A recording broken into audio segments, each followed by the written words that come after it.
Paulo Freire's Pedagogy of the Oppressed, Chapter 4. Freire distinguishes between humans and animals, saying, human activity consists of action and reflection.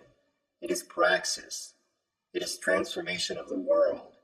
And as praxis, it requires theory to illuminate it. Human activity is theory and practice. It is reflection and action. Freire cites Vladimir Lenin. Without a revolutionary theory, there can be no revolutionary movement. He states, a revolution is achieved with neither verbalism nor activism, but rather with praxis, that is, with reflection and action directed at the structures to be transformed. The revolutionary effort to transform these structures radically cannot designate its leaders as its thinkers and the oppressed as mere doers. Revolutionary praxis must stand opposed to the praxis of the dominant elites, for they are by nature antithetical. Revolutionary praxis cannot tolerate an absurd dichotomy in which the praxis of the people is merely that of following the leader's decisions, a dichotomy reflecting the prescriptive methods of the dominant elites. Revolutionary praxis is a unity, and the leaders cannot treat the oppressed as their possession, he claims. Freire warns, revolutionary leaders who do not act dialogically in their relations with the people either have retained characteristics of the dominator and are not truly revolutionary, or they are totally misguided in their conception of their role and, prisoners of their own sectarianism, are equally non-revolutionary. They may even reach power, but the validity of any revolution resulting from anti-dialogical action is thoroughly doubtful. The revolutionary leaders must be doing it in order to live with the oppressed, and not merely take the place of the overthrown oppressor class. He says, dialogue with the people is radically necessary to every authentic revolution. This is what makes it a revolution, as distinguished from a military coup. One does not expect dialogue from a coup, only deceit, in order to achieve legitimacy, or force in order to repress. In the footnote, Freire cites Fidel Castro's statement to the Cuban people regarding Guevara's death. Lies, fear of the truth, complicity with false illusions, and complicity with lies have never been weapons of the revolution. Authentic dialogue between the leaders of the revolution and the people is necessary for liberation to happen in an oppressive society, and this kind of dialogue cannot happen between antagonists. The revolution is made neither by the leaders for the people, nor by the people for the leaders, but by both acting together in unshakable solidarity, Freire says. According to Freire, many people have a mechanistic view of reality, in which they believe that reality can be transformed mechanistically without posing the person's false consciousness of reality as a problem, or, through revolutionary action, developing a consciousness which is less and less false. He claims there is no historical reality which is not human. There is no history without humankind, and no history for human beings. There is only history of humanity, made by people and, as Marx pointed out, in turn making them. Freire reiterates his points that the subjects involved in the revolutionary act must act as well as reflect on their reality to be transformed. In this sense, revolutionary leaders cannot think without the people, nor for the people, but only with the people. He argues that the elite, the oppressors, do not want an education program that allows the people to think, since they cannot think with the people, neither can they let the people think for themselves. Freire casts the elite as those that simply think about the people, whereas true revolutionaries must think with the people, which is necessary for true liberation. The inhumanity of the oppressors and revolutionary humanism both make use of science, but science and technology at the service of the former are used to reduce the oppressed to the status of things. At the service of the latter, they are used to promote humanization. The oppressed must become subjects of the latter process, however, lest they continue to be seen as mere objects of scientific interest, Freire states. He continues with the concept of scientific revolutionary humanism, claiming that scientific and humanist revolutionary leaders, on the other hand, cannot believe in the myth of the ignorance of the people. Freire says the task of revolutionary leaders is to pose as problems not only this myth, but all the other myths used by the oppressor elites to oppress. Freire presents the breakdown of the theory of revolution and oppression as such. The theory of revolutionary action includes intersubjectivity, composed of subjects, actors, which are the revolutionary leaders, and the actors, subjects, which are the oppressed. And the theory of oppressive action, which is composed of actors, subjects, which are composed of the dominant elites. According to Freire, some well-intentioned but misguided persons might believe in the necessity for dialogue with the people, but do not believe this dialogue is feasible prior to taking power. He states, in terms of those well-intentioned but misguided individuals, when they deny the possibility that the leaders can behave in a critically educational fashion before taking power, they deny the revolution's educational quality as cultural action, preparing to become cultural revolution. On the other hand, they confuse cultural action with the new education to be inaugurated once power is taken. Freire presents a schema of sorts in which object and objective appears as two main categories, followed by a category for interaction, which describes the object which mediates, reality to be transformed, and the objective for humanization as a permanent process. Once again, this describes Freire's purpose of a revolution, comparing it with the reality he claims is desired to be kept intact by the elites, the oppressors. He also lists another object which mediates, followed by object, the reality to be preserved, and then object, the oppressed, as part of reality. The four in this case is listed as objective, the preservation of oppression. Freire continues, stating, in a dynamic rather than static view of revolution, there is no absolute before or after, with the taking of power as the dividing line. The educational dialogical quality of revolution, which makes it a cultural revolution as well, must be present in all its stages, Freire claims. He says, this educational quality is one of the most effective instruments for keeping the revolution from becoming institutionalized and stratified in a counter-revolutionary bureaucracy. For counter-revolution is carried out by revolutionaries who become reactionary.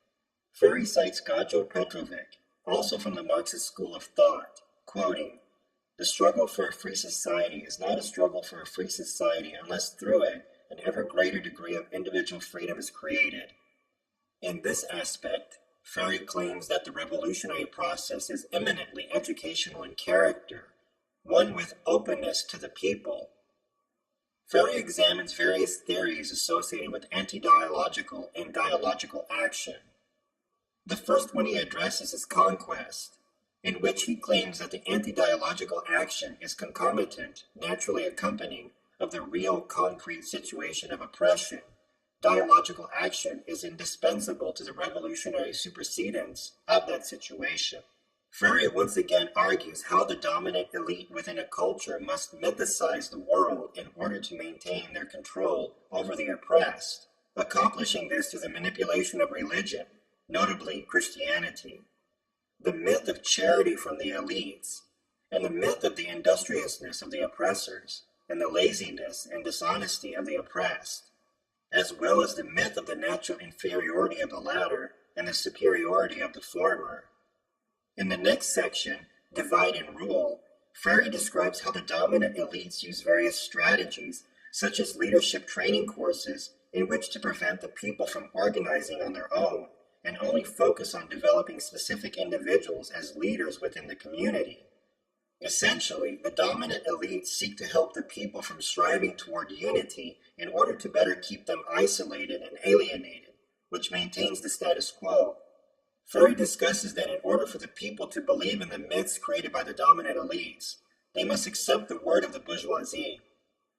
A way that the dominant elites achieve this is through the notion of pacts between the dominant and the dominated classes.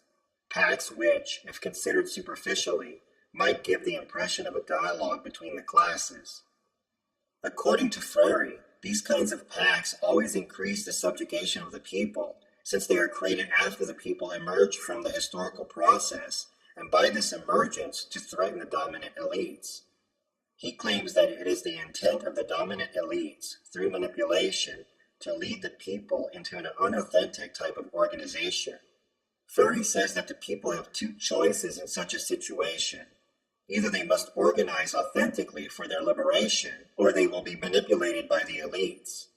Authentic organization is obviously not going to be stimulated by the dominators. It is a task of the revolutionary leaders. However, as Freire notes, the left is almost always tempted by a quick return to power, forgets the necessity of joining with the oppressed to forge an organization, and strays into an impossible dialogue with the dominant elites. He argues that revolutionary consciousness, or class consciousness, is an indispensable precondition of revolution.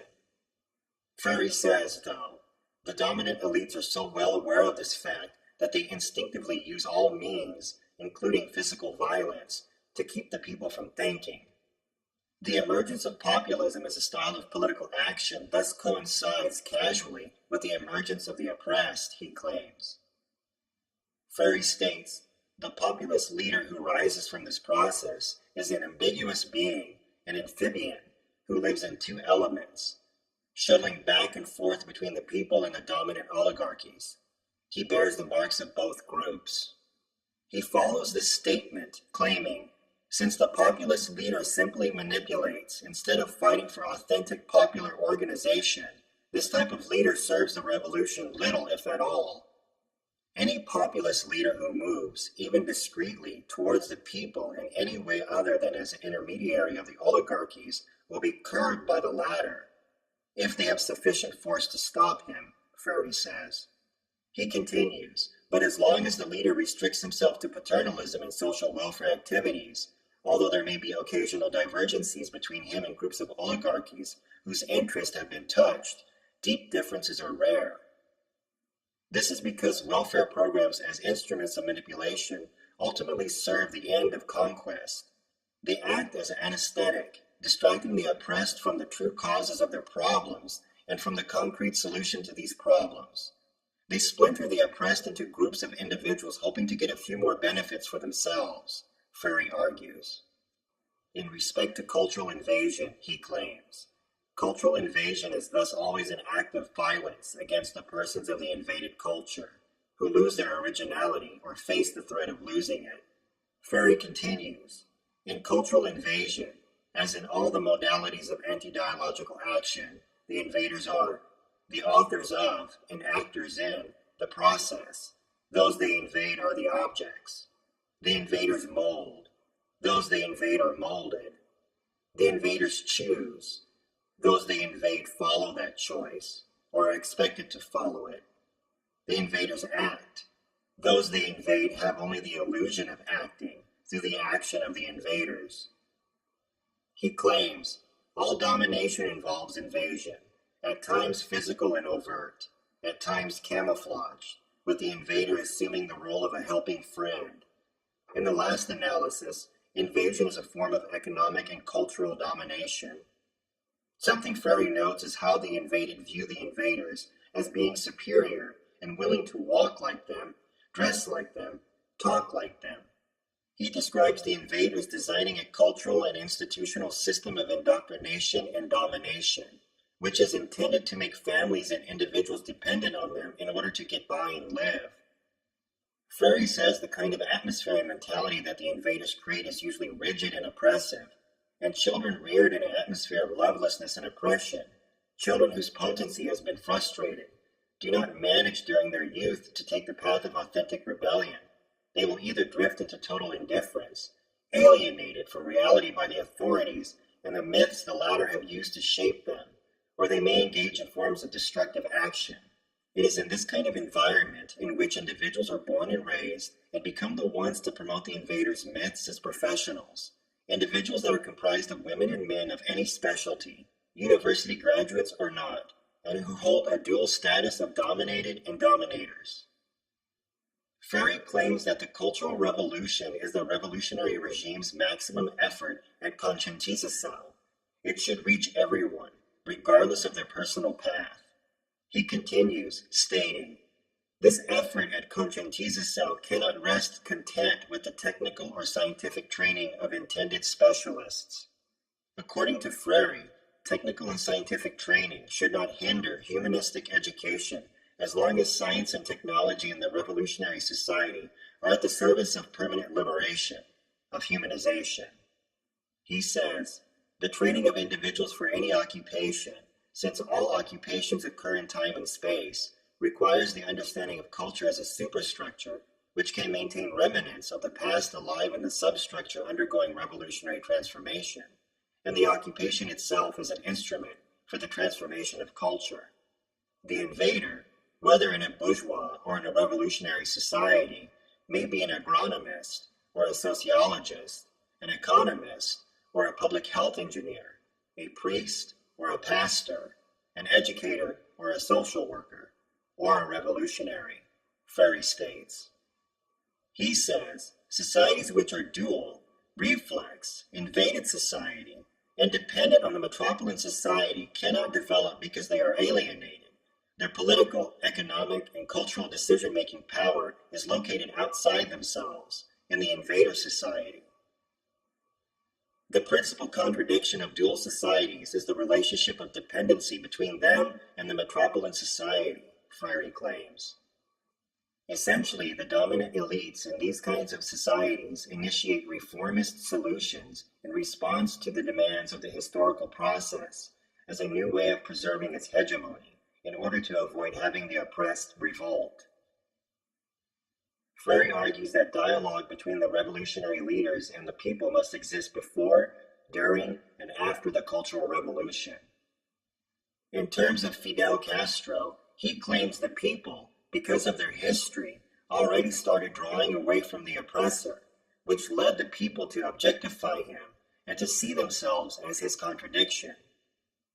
In this sense, it was the people that created the distance between their revolutionary leader and not the other way around.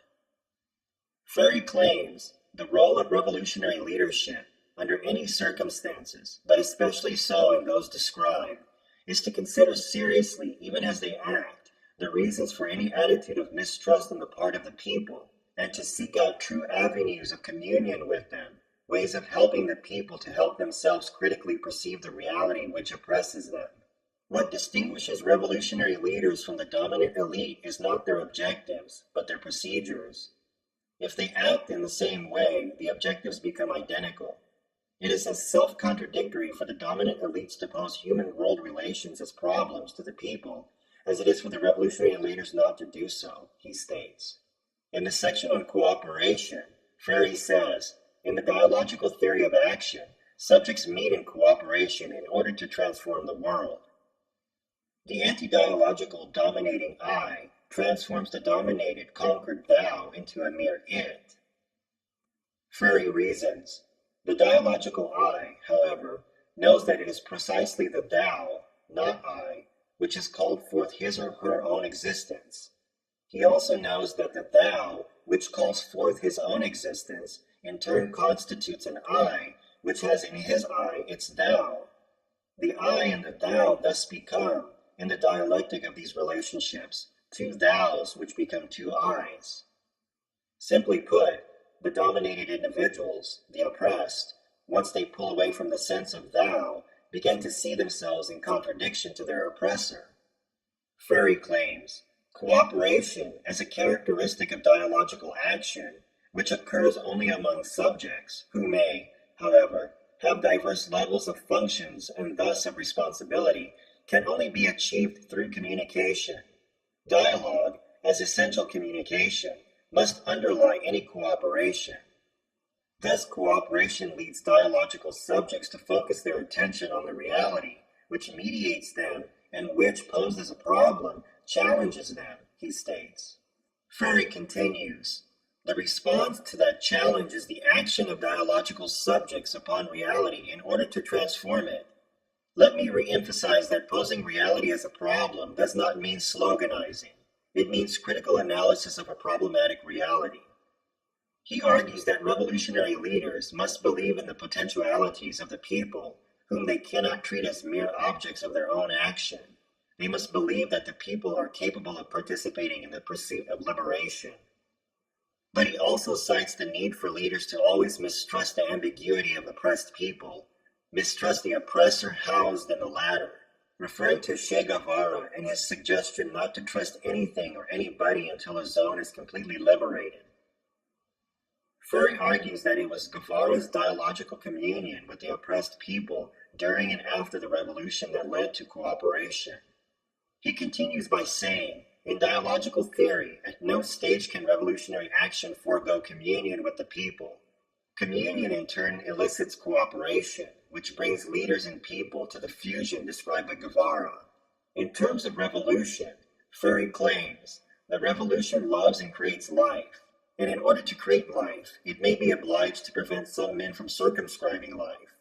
In addition to the life-death cycle basic to nature, there is almost an unnatural living death, life which is denied its fullness. Under unity of liberation, Freire discusses the struggle of the leaders of a revolution, saying, in the dialogical theory, the leaders must dedicate themselves to an untiring effort for unity among the oppressed, and unity of the leaders with the oppressed, in order to achieve liberation. He states, part of the oppressed I is located in the reality to which it adheres. Part is located outside the self, in the mysterious forces which are regarded as responsible for a reality about which nothing can be done. Freire goes on to argue that individuals hindered by a dual identity that involves their identical past and present and a future without hope.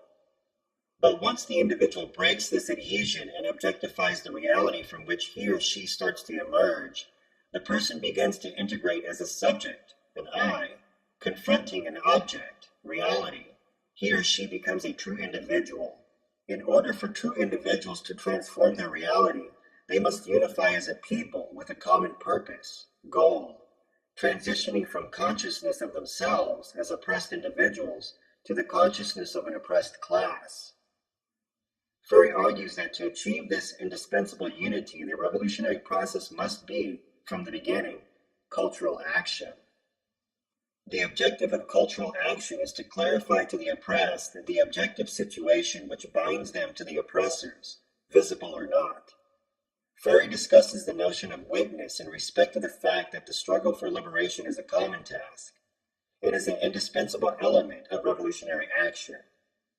The essential elements of witness, which do not vary historically, include consistency between words and actions, boldness which urges the witnesses to confront existence as a permanent risk, radicalization, not sectarianism, leading both the witnesses and the ones receiving that witness to increasing action, courage to love, which, far from being accommodation to an unjust world, is rather the transformation of that world in behalf of the increasing liberation of humankind, and faith in the people, since it is to them that witness is made, although witness to the people, because of their dialectical relations with the dominant elites, also affects the latter, who respond to that witness in their customary way.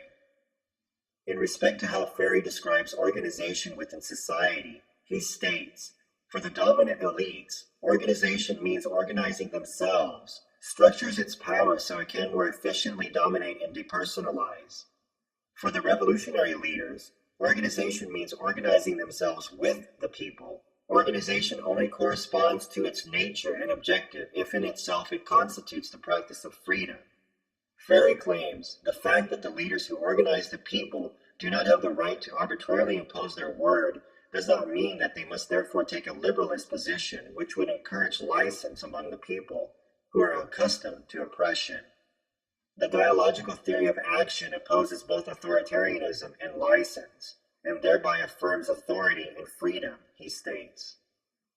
Freire continues, there is no freedom without authority, but there is also no authority without freedom. All freedom contains the possibility that under special circumstances, and at different existential levels, it may become authority. He says, freedom and authority cannot be isolated, and must be considered in relationship to each other. Freire states, in the theory of dialogical action, organization requires authority, so it cannot be authoritarian. It requires freedom, so it cannot be licentious.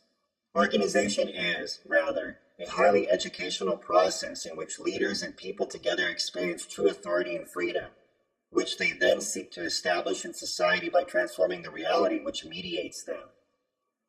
Freire claims, cultural synthesis is thus a mode of action for confronting culture itself, as the preserver of the very structures by which it was formed.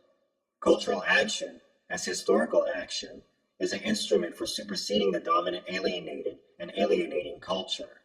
In this sense, every authentic revolution is a cultural revolution.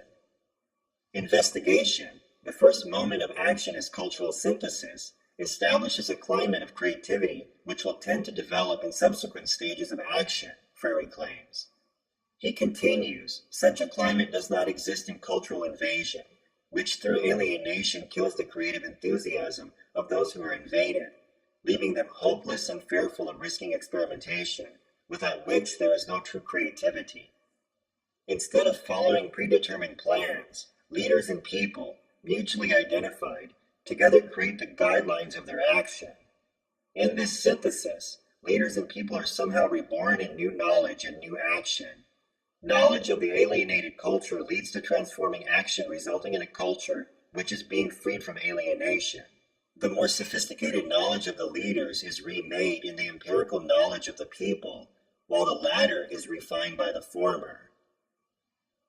Freire states, in cultural synthesis, and only in cultural synthesis, it is possible to resolve the contradiction between the worldview of the leaders and that of the people to the enrichment of both. He continues, cultural synthesis does not deny the differences between the two views. Indeed, it is based on these differences. It does deny the invasion of one by the other, but affirms the undeniable support each gives to the other. Cultural synthesis, precisely because it is a synthesis, does not mean that the objectives of revolutionary action should be limited by the aspirations expressed in the worldview of the people, Freire says. He provides an example of this synthesis in the people demanding salary increases from the revolutionary leaders. Freire explains, the leaders must on the one hand identify with the people's demand for higher salaries, while on the other, they must pose the meaning of that very demand as a problem. By doing this, the leaders pose as a problem a real, concrete, historical situation of which the salary demand is one dimension. It will thereby become clear that salary demands alone cannot comprise of a definitive solution. Cultural synthesis serves the ends of organization. Organization serves the ends of liberation, he says. Freire concludes this chapter stating, the oppressor elaborates his theory of action without the people, for he stands against them, nor can the people, as long as they are crushed and oppressed, internalizing the image of the oppressor, construct by themselves the theory of their liberating action. Only in the encounter of the people with the revolutionary leaders, in their communion, in their praxis, can this theory be built.